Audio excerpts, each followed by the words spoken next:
What if there was no Wybie? No friendly face in a too sweet and sugary, scary other world. Also kind of a major thing, without Wybie, things would have worked out entirely differently for Coraline in the other world if she even went there at all. Yeah, yet he does not appear in the original book. So, why Wybie? Get comfy and cozy for today's creepy movie dive.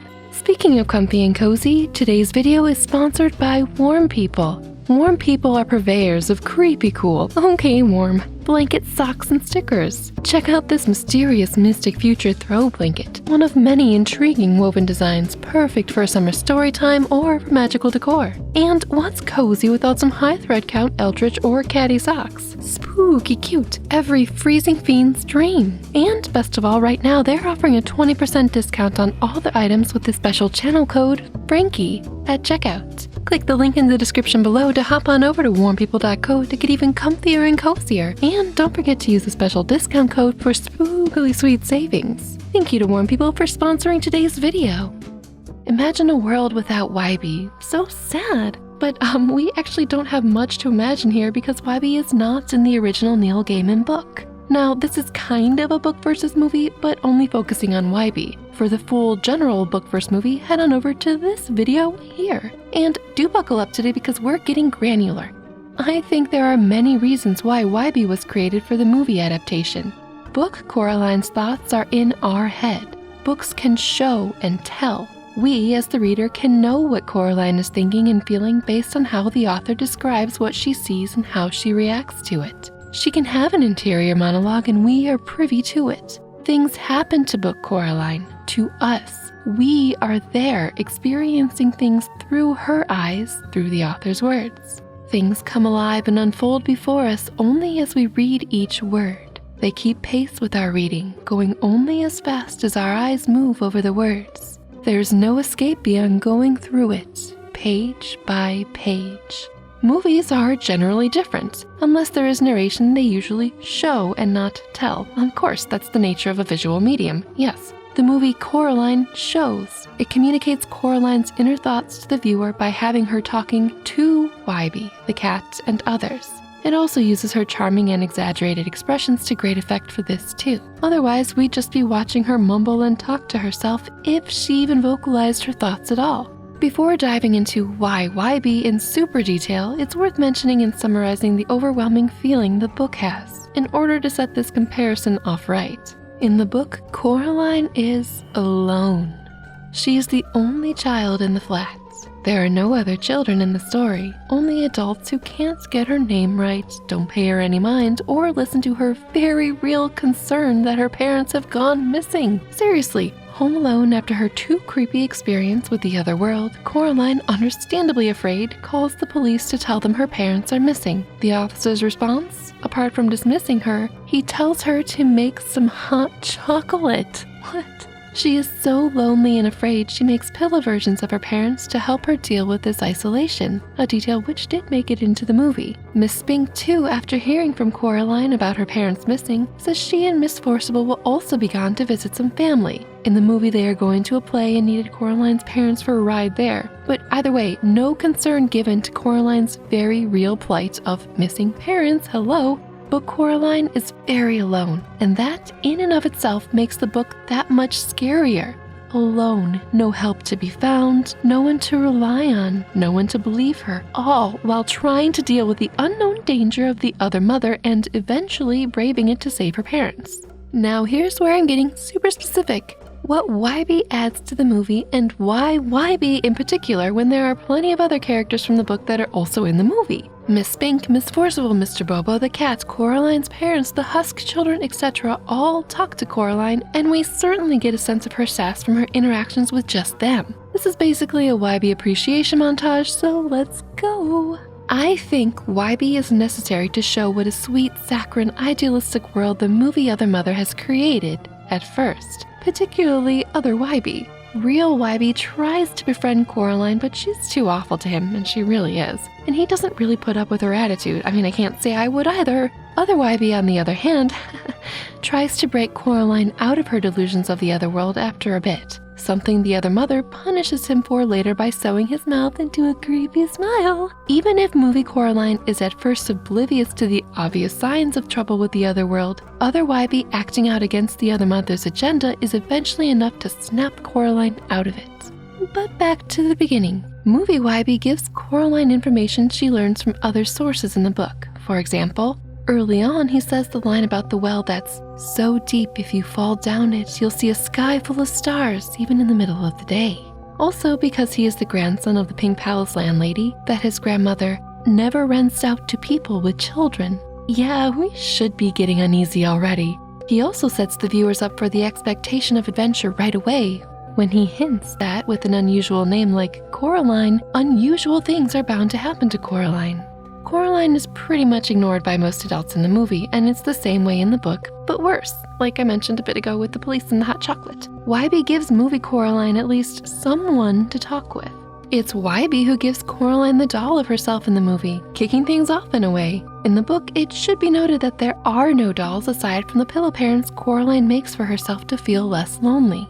In the movie, after her talk with Miss Spink and Miss Forcible, Coraline's encounter with Wybie in the mist provides not only some comic relief from the growing threat of danger, but really gives Coraline a chance to say aloud, "You're just like my parents, you don't listen to me either." We are supposed to infer that she feels very alone and misunderstood in saying that. She could stand to be a lot nicer to him though. Seriously, without Wybie, Coraline couldn't just declare this aloud in the movie. Wybie also says his grandmother has never let him enter the Pink Palace because it's dangerous or something. If we didn't know Coraline was in for some trouble by this point, we certainly do now. He tells about his grandmother's twin sister, who is also not in the book, who disappeared. Yes, we should be very much on our guard, even if movie Coraline isn't.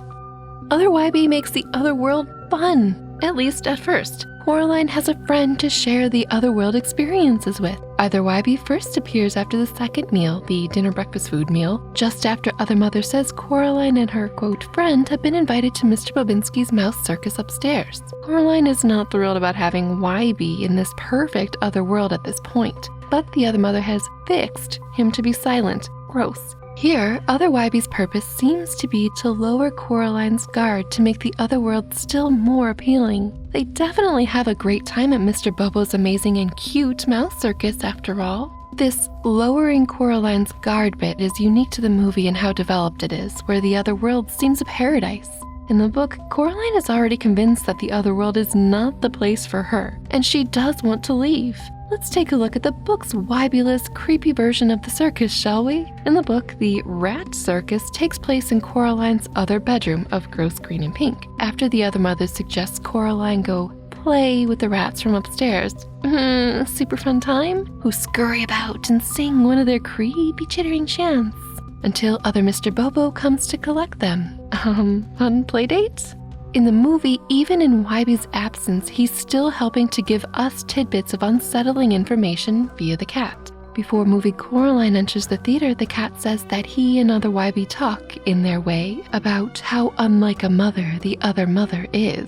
Listen up, movie Coraline. The theater, another place that's way creepier in the book, naturally. But in the movie, Other Wybie is there to ease it a bit, saving her a seat and even throwing her a rose. He appears to be thrilled to be there. That is, until the other mother asks Coraline how the show was, and he starts to get frowny and unsure. Through this, he shows the viewer that we should be feeling uneasy and unsure, even if movie Coraline is still enamored with the other world. When movie Other Mother creepily threatens Other Wybie to smile, darn ya smile, or else we're absolutely supposed to be threatened by her as well. Here, Other Wybie's uneasiness and hesitation contrast greatly with movie Coraline's infatuation with the magical other world. He is necessary to show that not all is as it seems, get it, seems, sorry, and that we, the viewer, should be on our guard. So should Coraline, but she probably wouldn't listen. At this point in the book, well, earlier, truth be told, Coraline is feeling exactly what movie Other Wybie is trying to show. Unsure, on her guard, and very much creeped out. We know this because we are told this and experience everything with her through her. The book theater show? Way less alluring? And of course, creepy as all get out. No Wybie, no skin change, no fun stage happenings, no sparkles and sonnets, no way. Instead, Book Coraline is tied to a spinner and has knives thrown at her. Fun? Why on earth wouldn't she want to stay forever and always in this other world? They do give her chocolate as a volunteer prize, though. Anyway, it's also all talking dogs in the audience. Tons of talking dogs who inform her that this show never, ever ends. It goes on forever and always. Again, really selling the stay here forever pitch, no? No. The book's rat and theater shows are just flat out creepy. That's how they were written, and that's what we readers are here for. I mean, one look at this cover and you know it's not going to be a cakewalk. The movie makes these events, like everything, at least seem fun at first. Not only because they are really colorful and whimsical, but also because Other Wybie is there with Coraline, a friend, or at least a nice, familiar-ish face in this too happy place. Someone to share the experience with, and if things go sideways, someone to make an escape with. In the book, Coraline has to get herself out of sticky situations, or wait them out like in the mirror prison. She has to sleep in the dark cupboard behind the mirror only to be retrieved and carried out by a suspiciously more invigorated other mother the following morning. In the movie, Other Wybie saves Coraline from this mirror prison. Other Wybie also helps her escape through the tunnel, although he cannot come with her. So he's an active force on her side in the other world, someone to rely on, which absolutely makes his empty jacket that much more of a gut punch. But I'm getting ahead of myself. Too bad Coraline's gratitude is short-lived. In the next scene, back in the real world, Wybie swings by to pick up the doll almost as soon as Coraline escapes from the other world, only to be used as a means to show Coraline's anger at being left by her parents, her fear of the other world and of the other mother, and her general angst. Poor guy. Again, the book can tell us this without harming an innocent neighbor, but the movie has to show us. Still doesn't make her attitude and actions towards him right, especially considering she was just so grateful to Other Wybie and was so worried without her parents around. Wybie is there to take the doll back that belonged to his grandmother's missing sister, and then Coraline is furious with him for stealing the doll. Then she puts it all together and they both look for the doll in the house, which, by the way, Wybie is not allowed in per his grandmother, but Coraline doesn't really care for his boundaries. And she's still mean to him? Why? Wybie so doesn't need shoes thrown at him, meanie. She chases away the only person who understands her and could help her. Sorry, I get upset at how cruel movie Coraline is to poor Wybie, but yeah, movie Coraline is in deep with the anger, denial, and fear at this point, as we just saw with how she treats Wybie. Through Wybie, Coraline finally sees just how terrible and how high the stakes are in the other world, when Other Wybie's clothes hang empty from Other Mr. Bobinski's flagpole. A terrifying fate, to be sure. This impresses on movie Coraline, and us, the movie watchers, the very serious and dangerous nature of the other world in a more visceral and close to the heart way than previously. Wybie saves the day many times in the movie. It's him who saves Coraline from the other mother's hand at the very end of the movie, in an appearance almost mirroring his first appearance in the film, and it's he who smashes the hand with the rock. Still makes me uncomfortable that they put the creepy smashed hand with the key down the well, but... Anyway, Wybie is a hero and someone to savor the downfall of the other mother with, because of course the adults have no clue what's going on, per usual. And finally, if it weren't for Wybie, none of Coraline's otherworld adventures would have happened how they did. If we're just talking about the movie itself without reference to the book, if there was no Wybie in the movie, the other mother would not have been able to see and spy on Coraline very well, because Wybie would never have given her the doll. The doll didn't appear on Coraline's doorstep, it appeared at Wybie's grandmother's house. It was her missing sister's doll that transformed all of a sudden to look like Coraline, but we know how that change came to be. It's the first scene in the movie. The doll flies into the window, the other mother's needle hands alter the doll to look like Coraline, and that doll flies out the window. Magic! Or, malice? Magic malice?